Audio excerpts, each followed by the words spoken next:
Hello and welcome to Kanen Coffee Espresso Machines. Today we're testing this beautiful Pasquini Livia 90, and let's go ahead and purge the heat exchanger. Very important to purge the heat exchanger or else you'll burn your coffee and or disturb your coffee bed, causing channeling. Let's go ahead and pull a shot.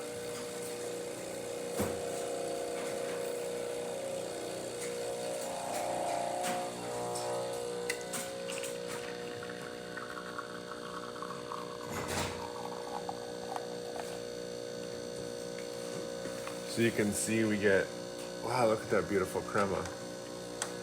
Great. Test the steam.